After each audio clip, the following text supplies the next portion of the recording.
In a deeply emotional and wide-ranging television interview with Jesse Watters on Fox News, Erika Kirk, widow of the late conservative activist Charlie Kirk, spoke publicly for the first time since her husband's assassination on September 10, 2025. The interview covers the day of his death, the aftermath for her and their children, the legacy of Charlie Kirk, her role now as CEO of Turning Point USA, TPUSA, and her reflections on faith, grief, and the public eye. Below is a detailed overview of that interview, its major themes, and its implications. Charlie Kirk, founder of Turning Point USA, was speaking at a university event in Utah when he was fatally shot. The event was captured on video and quickly circulated, making his death a widely publicized tragedy.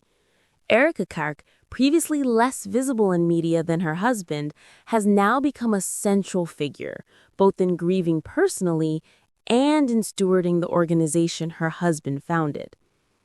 She assumed leadership as CEO of TPUSA after his death. The interview is notable for being her first in-depth televised discussion since the tragedy, broadcast on Fox News' Jesse Watters Primetime. Erika recounts the moment she found out she was in Arizona with her mother and received a call.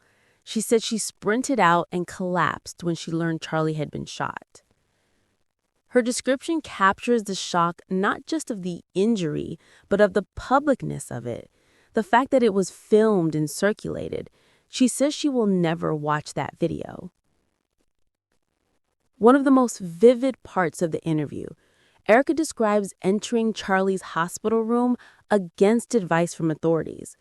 A veteran officer told her, "Maybe you should wait until he's at the mortuary."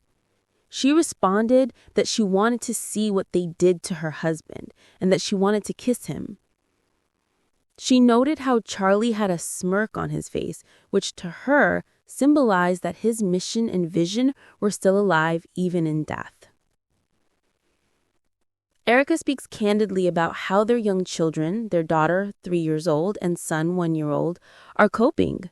She shares the heartbreaking moment when her daughter still asks, "Daddy?" nearly 2 months later, and how she gently explains that he's in heaven. She said, "If ever you want to talk to Daddy, you just look up to the sky and start talking, and he can hear you." These raw, personal moments give the interview emotional weight and show the human side of the story beyond the political headline. Erika emphasizes her Christian faith throughout. She speaks of fearlessness rooted in knowing, "I will have my day when the Lord knows that I have completed my mission." She also addresses forgiveness.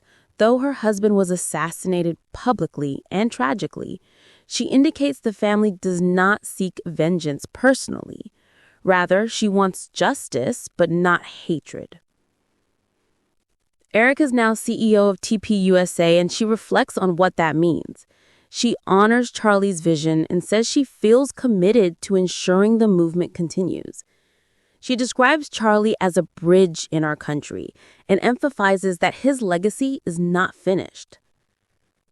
She discussed how public scrutiny has followed her from the moment of the shooting to now leading a high-profile organization.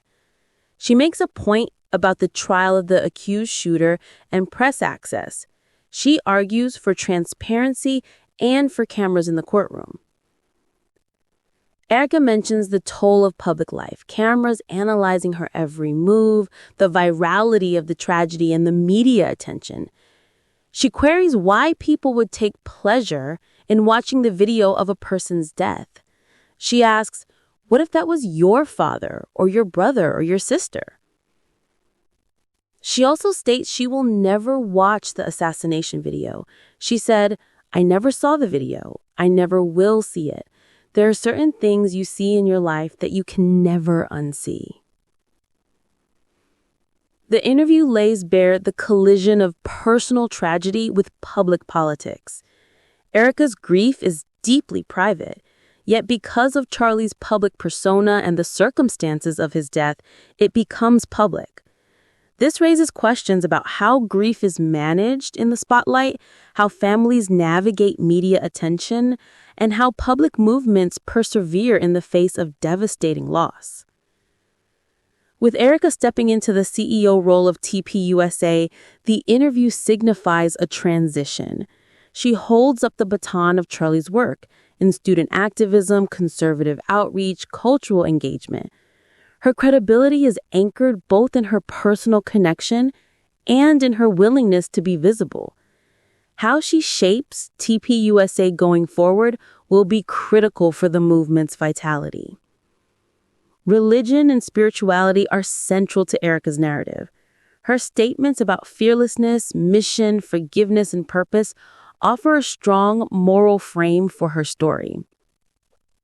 These elements may resonate with conservative Christian audiences and signal how she envisions her own role and the organization's direction. Her call for cameras in the courtroom highlights a tension. On one hand, she rejects voyeurism, such as the video of her husband's death. On the other, she demands transparency and justice. The interview itself becomes a platform for discussing how tragedies are covered, how accountability is managed, and how organizations handle both privacy and public interest. Perhaps the most striking part of the interview is how Erika shares the small, intimate stories. The daughter's question about daddy, how Charlie would name their children's stuffed animals, her decision to kiss him in the hospital despite advice not to. These human details transformed the story from a political tragedy into a family chapter in loss and resilience. I never saw the video. I never will see it. There are certain things you see in your life that mark your soul forever. Significance. This underscores her boundary. While the event happened publicly and was captured, she chooses not to relive it. It speaks to trauma, agency, and preservation of self and family. If ever you want to talk to daddy, you just look up to the sky and start talking, and he can hear you. Significance.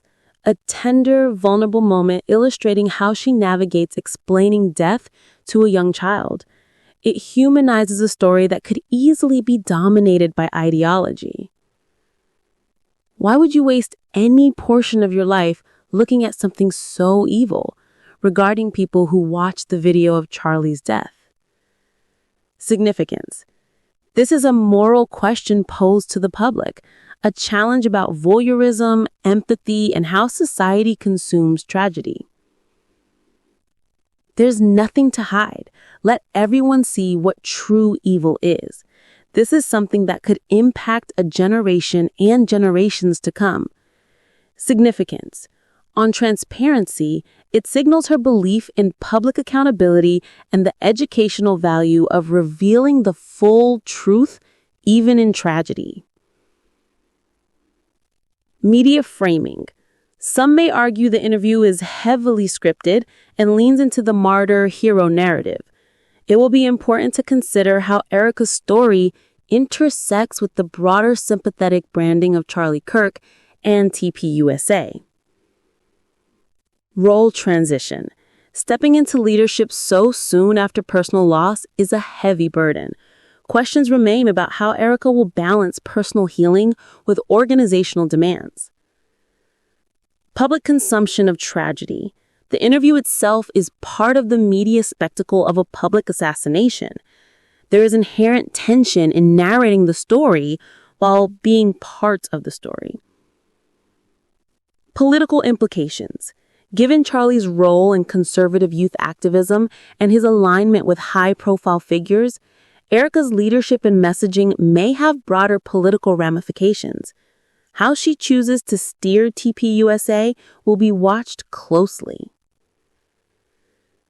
It marks a turn point in the narrative around Charlie Kirk's death, from immediate shock and reaction to a story of continuity, leadership, and legacy. It offers insight into how families deal with political violence and public trauma, especially when the victim is a high-profile figure. It brings into focus the role of women in conservative leadership spaces. Erika moves from being behind the scenes to the front line of an organization. It prompts cultural and media questions about how tragedies are covered, consumed, and repurposed in the political arena. Watch for several developments in the wake of this interview. How Erika executes her role as CEO of TPUSA, messaging, recruitment, events, platform building. The upcoming trial of the accused shooter and whether her calls for cameras or transparency influence coverage and legal proceedings. How media coverage evolves. Will Erika engage in more interviews? Will she shift the public's narrative from the assassination to the organization's mission? What legacy building will look like, memorials, scholarships, events named after Charlie, and how the movement frames his death in its history. And personally,